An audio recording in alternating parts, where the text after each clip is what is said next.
Okay, so this is Marcus with Mom and Pop Gems doing the interview today with Made to Maximize with Jared and Kiara. So go ahead and tell us about yourselves, who you are, what you do, and we can go ahead and get started with that.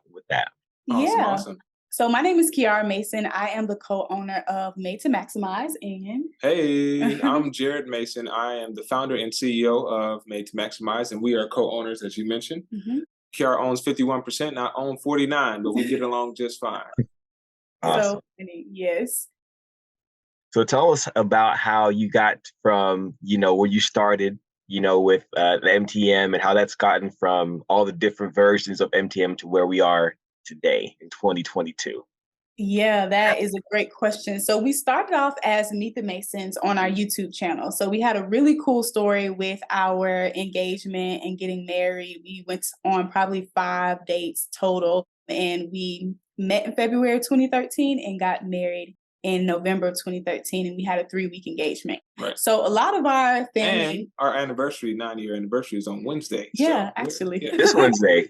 Oh, Yeah. okay. Congratulations on that.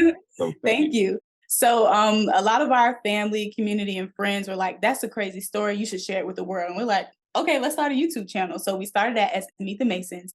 And then we ended up being pretty good with the marketing, and we started getting brand partnerships, Yeah. and we got picked up by a TV show, which led us to creating a marketing agency. And we couldn't really think of a name. So we said MTM Creative Imaging. So MTM at the time stood for Meet the Masons. And then later on, we actually did a rebrand. Was it this year? That actually started last year. Last year, and we rebranded to Made to Maximize. Yeah. Yep. okay. So what kind of led to the rebranding? And so do you do anything different now than you did when you first started? Well, I'll answer both of those. So what led to the rebranding was the level of excellence we were able to provide for our clients. And when we had the name of MTM Creative Imaging and Co., that was based on the premise that we started with, which was primarily photography. And we started adding in so many more services, from strategy to design to videography, and it really helped maximize their whole marketing campaign and their business overall. So it's like, hold on, we're more than creative imaging.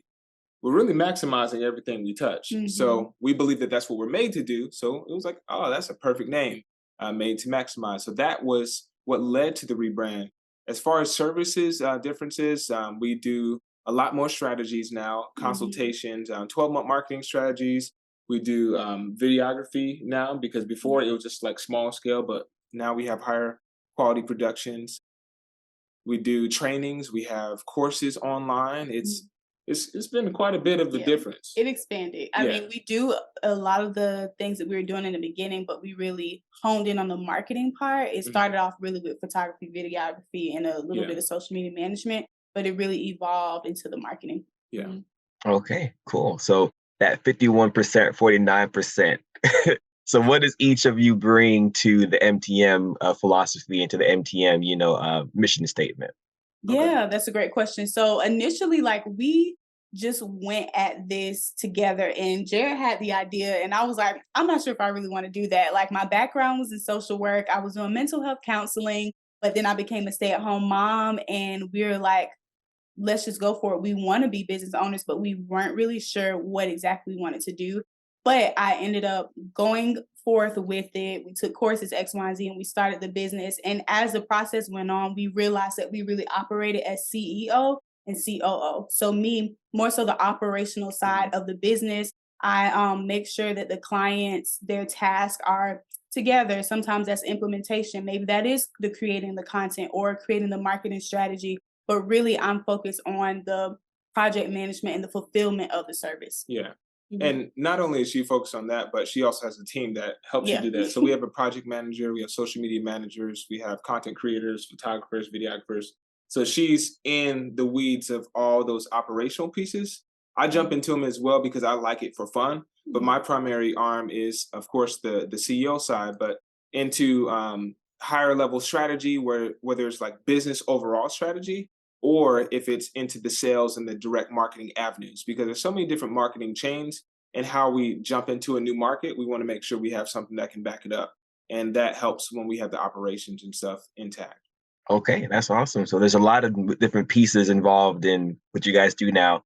And that's Yeah. probably been a change because when you first began, it probably was just the two of you. Oh and yeah. Yeah. now you guys are overseeing other people. So talk about how that's been. Has it been a challenge to adjust to having people that you're overseeing, other than just the two of you guys together by yourselves? I think it was well, I think we both have a different opinion on this, but I would I'll get say your take and then I'll get hers yeah. after. So I would say it's not necessarily harder now. It's just more responsibility now. Because when you're only doing it, it's like, oh, if you made a mistake, you talk to yourself. Right. You know what I mean? But here it's like, hold on, we have team members in 5 different states. We have clients all over the country. And it's like, hold on, if I see something, I can't just go fix it. I got to actually go to that leader or that department to actually have that conversation to make sure that those processes are straightened out. So that way it's not done versus in the past, it's like, oh, you did that wrong, you fix it, or find out how to fix it, or you fix it. You know what I mean? But now it's like, hey, it's more responsibility. I would say the load is lighter, but it's more engaging. And it may be harder to ride a bike than it is to drive a car, but you're pulling a lot more behind that steering wheel than you are with the handlebars. So that's kind of we're still moving forward, but we have a lot more in the vehicle now. Yeah. Okay, I like the illustration. So, Kiara, so what's your take on having the oversight? You're probably more hands-on with the people that you guys are working with. So, how do you feel about that based on when you were doing it before? It was just you and Jerred.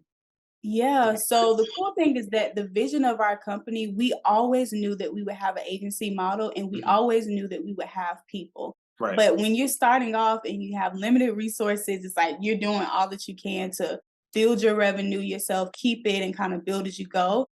And so growing our company and one being able to hire other people has been amazing because it's like, wow, we're actually seeing our dream come to pass. So that part is like, I'm so grateful. The Yeah. other part of it is like, okay, yeah, it's not the same. And like maybe you are a great, phenomenal marketing strategist, but now you have to teach people how you go about marketing and what your approach is to content marketing. So kind of getting out of your head and now you're getting into a teacher role and a coach role. Yeah. And that is something, it's a new component because you go from kind of coaching your clients and now you're coaching your team and your clients at the same time. And honestly, it has been fun.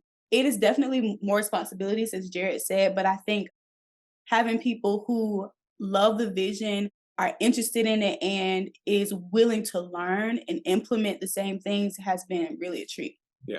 Okay, it's awesome. I like both of your takes on it. And also, I want to say when I listened to your interview the first time, and what Cindy also mentioned was just the teamwork between the two of you, the connection, the bond. It's just the vibe is very strong. So, do you feel like your partnership and your marriage has helped you to have that same skill translate to having other people that you're working with, as far as with team with MTM? Yeah, I would say that that's a really fun part because now people get to see us as a married couple, but also in business together.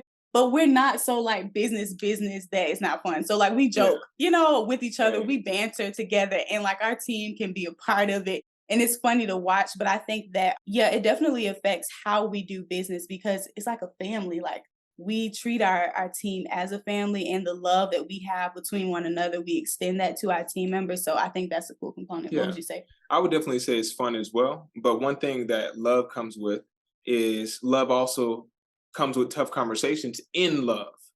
And I'm not saying being disrespectful and being rude and all these different types of things. You can have a constructive criticism conversation wrapped in love. And being able to have that and knowing that we're sticking together from a marriage perspective is great. But then from a business perspective is even better because now the team members is like, hey, we can come in and correct somebody and they know that it's not over. It's like, no, okay, I just got to fix this. And then at the same time, we can receive correction. I had a team member come to me the other day like, hey, I'm doing what you do. And I'm like, oh, you know what? You're right. That is what I do.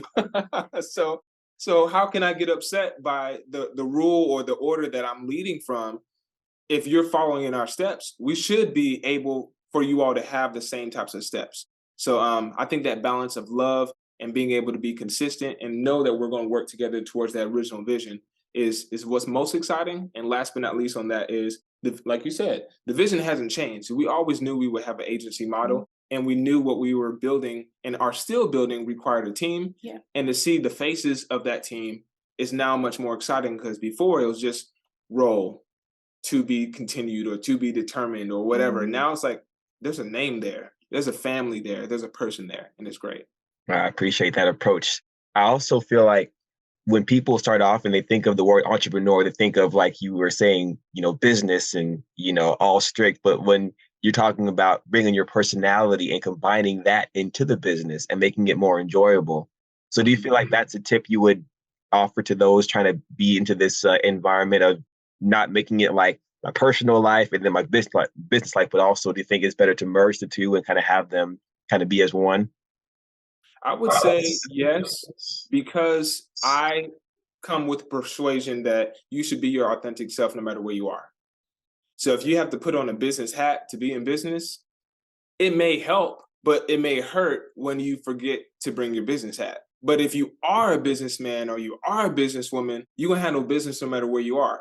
Like before this call, I'm washing dishes. I'm handling business, busting them suds. Mhm. You see what I mean? So it doesn't matter. Whatever I'm doing, I'm fully engaged in. If we're doing an activity with the kids or we're going to the park, I'm engaged in that. She's engaged in that. So whatever you're engaged in, be yourself there. And then when you show up to business, you don't have to find out who you are. Yeah. And I would say to add to that, because we are personable and we treat our team as family, we also have to show them how to be professional. Right. So, like at this time, we're making this business decision. It's not personal. I want you to know that. And we kind of bring those boundaries up front, letting them know that, hey, there are going to be times where I have to make these decisions and it's not personal at all, but I have to make it for the business. And here's why. So, I think part of our route is really being transparent as to why. Like, hey, if we don't do this for a client, that could mean that they don't renew, which means that we can't provide hours. Like it's nothing personal. We don't want to cut it, but we want to make sure we're always providing excellence because all these different factors play into it. So having to introduce that business role into personal relationships, I think it's always best to lead with that and let them know that, hey, this is business. It's not personal. I still love you, but this is the business side too. We're always playing that dance, but our team, they get it. Yeah. They get it. That's awesome. I think too, there's probably been a shift because I know you guys mentioned before a tip that you would have for people, budding up would be find a mentor. Do Mhm. you feel like now you guys are the mentors for those coming up? And how is that, if that's the case, how has that transition kind of felt being in the other side of the table now? It's just more chairs at the same table. Because in this season, we have some old mentors and we have some new mentors. And that allows us to also grow in our mentorship to the people that are coming in and the ones that we've had for a while. So it's a multifaceted situation that no matter where you are in life, there's always somebody that you can lean on and learn from. And we've been able to find those people in every chapter of life and also become those people for new people in the new chapters of life as well. Yeah, absolutely. Okay, awesome. So yeah, we were talking earlier, and so before when you did the first interview, so you guys had River, and Mhm. now you said there's another in the house. Yeah.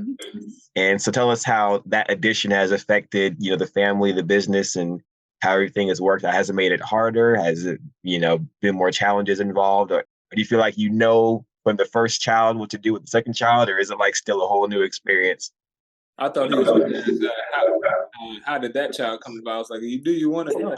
Oh my Not gosh. not that kind of interview. Right. Not all that, right? That's okay. Nevertheless, we know maybe, where maybe babies next come from. time. Yeah, yeah, yeah. I think that so when Levi was born, I think our business began to grow even the more. So he was born at the beginning of 2020, which was when the pandemic started. And for a lot of companies, that meant the end of their business or a major transition or decline. For us, it was a uptick because now people were focused on being on social media and being more present. Right. So having now two children with a growing business, I'm not sure if it got harder because I think you find your rhythm once you have the first child and it's like they learn to entertain one another. And so that gets a little bit easier, but I don't think it has been challenging, but it's like, wow, we really have a family business. This is all they know from us. So Levi only knows us as entrepreneurs. And I think that's really cool because I never had that experience with my family. Yeah. I'm going to lean back on the analogy I gave a little bit earlier with the bicycle and the car. I think it was a lot easier to manage because we had already matriculated in a responsibility mindset. If I was riding a bike and it's me and Kiara on the bike, I can balance with me and Kiara, like a two-seater, or she can sit on the handlebars and we're good. But me, Kiara, and River, that's a different situation. Because if I need to slow down, Kiara can hop off. River's not going to be ready for that. And then to have me, Kiara, Levi, and River on a bicycle, that's just too much to handle. But because we changed vehicles mentally, physically, and financially so many different ways, the new vehicle that we stepped into had space for others to come with us. And I think we made that space before we needed the space. So that way, once those seats were filled, it's like, hey, we're all right. We're okay. We can keep going. All right. That's awesome. Yeah, that was the next question. I know when you had the first interview, it was like, well, what's your 3-year plan? And that was it's almost been 3 years since that interview. So do you feel like you've met some of those goals, and then looking into the future, what do you have planned moving forward, even from this point? I wish I remember what we said. Do you remember what we said? You said you wanted to have like buildings, and have you gotten any of those, your own offices? And you definitely have met the people, you definitely have a lot of people under you, but you mentioned like buildings and expanding and all those things. So do you have any of your own buildings or facilities that you have now or are working on it? I think we were looking at the, what was it? It was the photo studio. It was a photo studio. And then we have another building that's on the wall still in the office. So no, we did not buy that building yet. That did not happen yet, is the key word. I think that was in the 5-year plan. But nonetheless, no, we haven't. But yeah, you can take see that chemistry. We have expanded. So we expanded our offices to Tulsa, Oklahoma. And so now we have home base in Sanford, Florida, and also Tulsa, Oklahoma, which I never thought that would have happened so soon. Like you say these things and you have these ideas and you have dreams, and honestly, most of our dreams come to pass, thank the Lord. But you never think that they're going to happen so soon. So building a team in Tulsa has been fun, and just it's been a whole journey. So I would say that we've expanded in a beautiful way. Yeah, I would agree, because we were looking at first property, but then it's like, hold on, we have a virtual business. We can actually be in multiple places. So why? And then also, there's been a lot of market changes since that call. Like, I'm like, do you want to buy now? Do you want to buy later? Right. So we already had a fluctuation. But it's like, maybe not that, but we can invest in other areas, which we have, and it's been fruitful. So would you say that flexibility definitely is a good, skill to have? Because like you said, the market can change from month to month even sometimes. So it's good to have that skill. I'm sure you guys have had that come to play, and being able to shift gears was able to help you guys out. Yeah, absolutely. Flexibility is so key. And I would say by nature, I'm very rigid. What'd you say? I like routine. You know this. By nature, I'm very rigid. So I like my routines. I like structure. I like knowing what's happening. I like creating a plan and we sticking to that. Don't tell me anything else. Like, I don't even want to hear it. But that's not how it works in entrepreneurship. You really have to be open to what's happening, like you said, in the market, what your clients need. Because sometimes we recognize, man, in this season or this time of the year, most of our clients need more 12-month marketing strategies. They may not need branding, and leaning into those things, even when it's like, I will fight it. I'm like, I don't want to do any more of these types of services in this season. But it's like, but this is what our clients need, and we want them to maximize where they are. So I lean into it, and then it gets great. Yeah. Well said. I have nothing to edit. Surprisingly. It's like, wait a minute, he usually has more to say. Hey, if it's well said, it's well said. Yeah. Another question too. So I know that you guys maybe still have it, your vision wall. I guess it was a wall more than a board. So having your goals in front of you helps to stay on course as an entrepreneur? Definitely.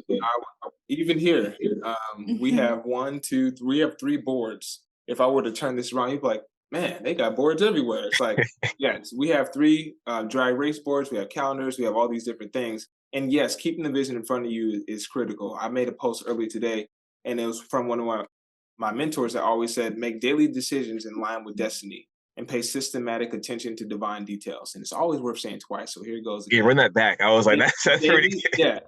Yeah. So making daily decisions in line with destiny and paying systematic attention to divine details. That's the definition of diligence in his terms.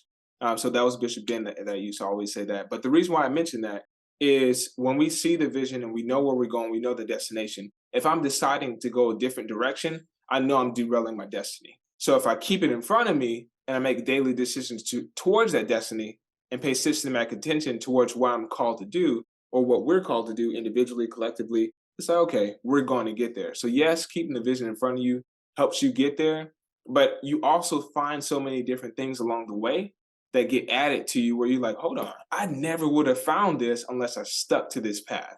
Like we've been driving, we've been walking, we've been so many different places where we'll literally see money on the ground, whether it's coins, whether it's dollars, whether it's stacks of money. I don't know why. It just is what it is. And it's there.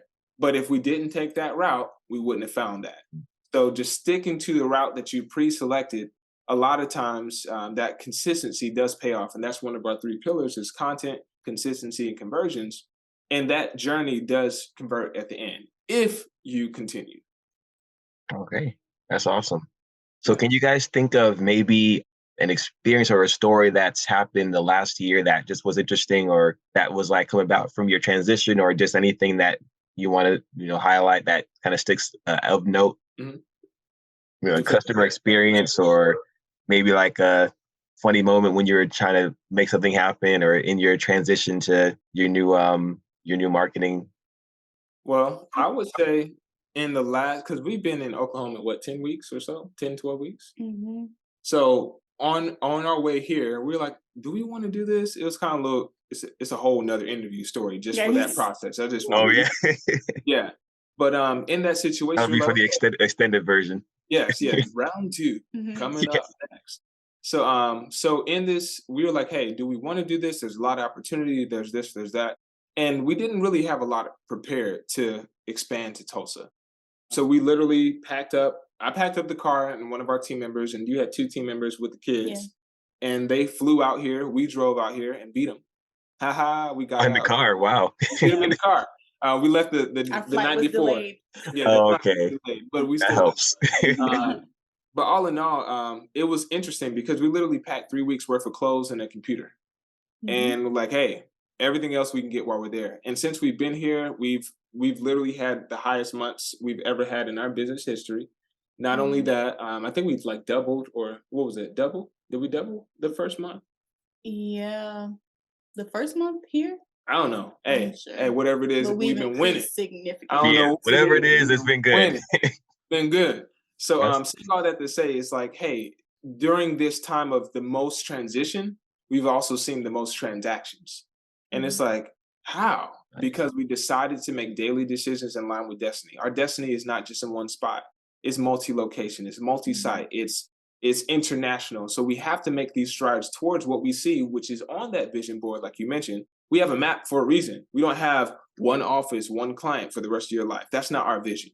Our vision is multiple clients, multiple locations, multiple team members, all these different things. So as we walk closer to that destiny trajectory, it's like, man, everything is coming together. So I Mhm. would say, keep it going. It's time to maximize. You're made to maximize. We're made to Mhm. maximize.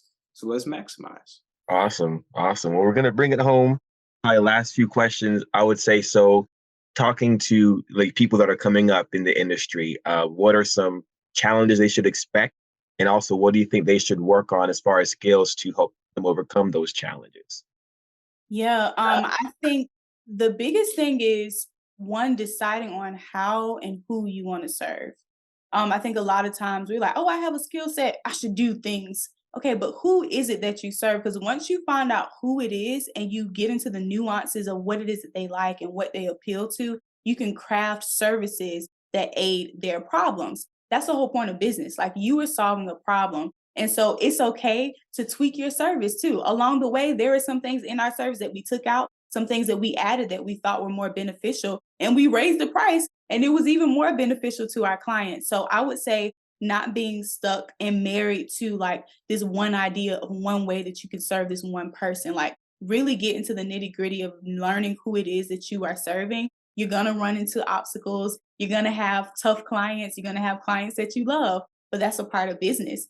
But I tell my friends and anyone who wants to be an entrepreneur, I tell them this: you have the power to create the life that you want. And that's the beauty of entrepreneurship. Right. So you don't have to build a business that is so burdensome to you because you feel like, well, this is what everyone needs and I have to do it. You don't have to do that. If you don't want to serve a particular client, you don't have to. If you don't want to do a particular service because it requires so much out of you, hire somebody else to do it. Like, you literally get to create the life that you want. Yeah. Don't be burdened by your business. So that's one thing I would share. Yeah. It's a I great would say, that was phenomenal. Keep up the great work. I'm gonna keep you around. I'm hired. Yeah, I'm gonna keep her around. You're hired. So I would say the two things that I like to impart to, I think it's three. Three things I would say everybody needs to know when it comes to business. One, and they overlap, but one is skill set plus structure set equals your income set. And if you have a skill, you put in the structure, you'll make income. So I like to use easy math. So I'm gonna include you on the illustration. What's 3 times 3? I'm gonna say 9, right? Okay. I All was ready right. for Good math, job. but Good yeah, I know job. that. I know that much at least. So another one. What's 3 times 1? 3. Okay. What's 3 times 0? That's 0. Nothing. All right. So if you have 3 skills, let's say you're a great writer, you're a great show host, and you're a great video editor, right? Those are 3 skills that you have. If you create a structure around those, just one structure, you have 3 revenue streams, because you can charge somebody for your writing, you can charge somebody for your editing, you can charge somebody for your interviews, right? But if you create 3 structures around those, now you have 9 revenue streams. So when you maximize those, you Yeah, can have you're maximizing. yes. I see that. So when Okay, you nice. maximize, yeah, pun intended. Yeah. When Yeah, you maximize those, even if you only have one skill, if you put structures in your life, you can still make anything you want. You can have 11 structures with one skill and still have 11 streams. So if you understand the principles of skill set plus structure set equals income set, you can change the world. Number 2, if you understand the principles of the 3 C's, which is content, consistency, conversions, you can change the world. Now, we may have shared about this before, but just in case, here's a refresher. Content is where your target audience finds you. Okay, that's Facebook, Instagram, LinkedIn, hello, goodbye, wherever you find them at, right? Consistency is where they trust you, and then that leads to conversions. But the oldest one is the 4 P's, and that's your product, your price, your placement, and your promotion. And I'll say that again, that's your product, your price, your placement, and your promotion. A lot of people have a product or service, something that they're selling. You have to know what it is, what value it brings to your audience. You also have to know what is the optimal price that you want to offer it for.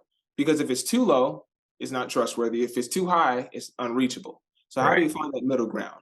And then you have to place it properly in the marketplace, and then you have to promote it so that way your target audience can find you. So whichever one of those 3 that you want to use, if you want to find a place of advice, it's either studying skill set plus structure set equals income set, and that can help you build your business. It's either studying content, consistency, and conversions, and that can help you build your business. And last but not least is the 4 P's, which is your product, your price, your placement, and your promotion. And if you understand those 4, you can build any business. excellent tips from you both. I appreciate all those, and yeah, that maximizing one was good. It made it, it made it real. Yeah. So last question, we thoroughly know about MTM and what the business side is, but a little bit more about just who you are as people behind the cameras and behind, just within the walls of your home. Who are you? What do you want people to look at you and say, okay, yeah, that they're like this or they're like that? What's like your personal flavor if you guys want to bring to the end of the interview? Yeah, I would say, I'm a girl from Jacksonville, Florida. Like, I grew up in a not so great neighborhoods. I was raised by a single mom. I had an incarcerated father. But growing up, I just always believed in myself, and I had people around me who believed in me. And I think that when it comes to entrepreneurship and where I am today, is because of the people that poured into me and believed in me when I didn't sometimes believe in myself, including my husband. Like, I never thought that we would be we would be business owners, but they did, and my community believed in me. And so the biggest thing is that making sure that you have the people around you that love you and support you, that's so big, and that's a part of who I am. But also a fun fact is I transitioned while I'm still working in the business, but I'm also communications director at Transformation Church, which is led by Pastor Mike Todd. So that has been a fun new thing that I just started doing the last 2 months. And so I get to do that full-time ministry and business at the same time. And I think it's such a dream. It's not always easy, but being able to also pour into the love that I have for Christ and being able to empower people and to build ministries and also build businesses at the same time, that is like a dream come true to me. So that's a little bit more about me. Yeah. And that's cool. And that's your passion kind of coming out there too. So that's probably a very fun, new avenue to go into. Yeah, for sure. Yeah. Mhm. She What about likes for you, Jared? today. I haven't even heard what happened today yet, so I'm excited after this. Okay, yo, I got questions too. Yeah. Yeah. So I would say for me, I love my family.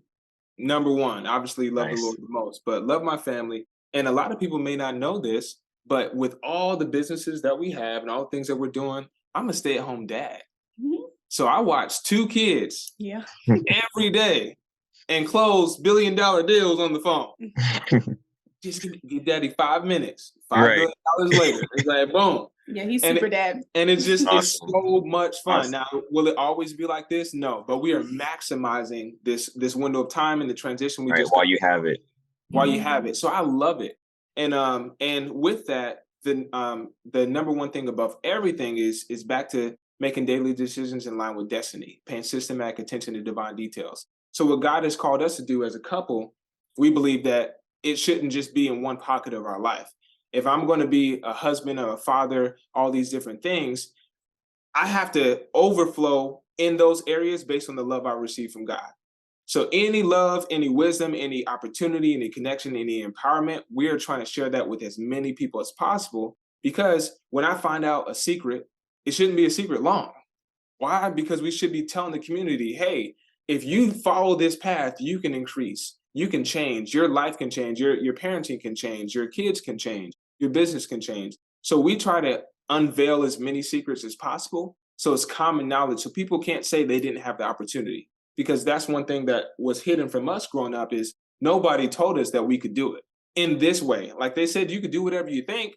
You could be all you want to be. Like you put your mind to it, you could do it, which is true. However, the people that were saying that weren't putting their minds to anything. So they didn't have the proof of it. So now we're coming in to say, hey, we're actually doing that and showing the fruit. So we just want more people to know that, hey, if you're willing to be diligent, anything is possible. Anything.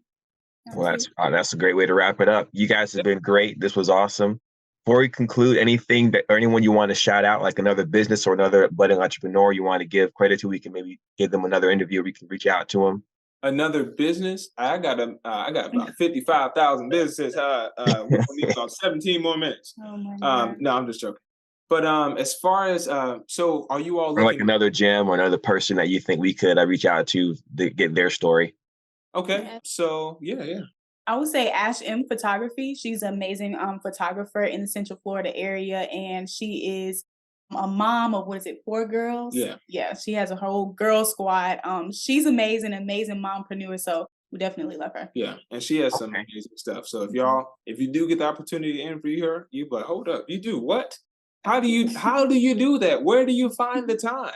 We only got Wow. 2 kids, okay? She Right. got 4. 4. So She yeah, she maximized. yeah, she's Maximize her, maximizing. yes. Yeah. So There I you was go. gonna say, if you look up Ash M, you'll definitely find her fast. She's the only one out there, and she's amazing at what she does. That could be our next gem. We appreciate that.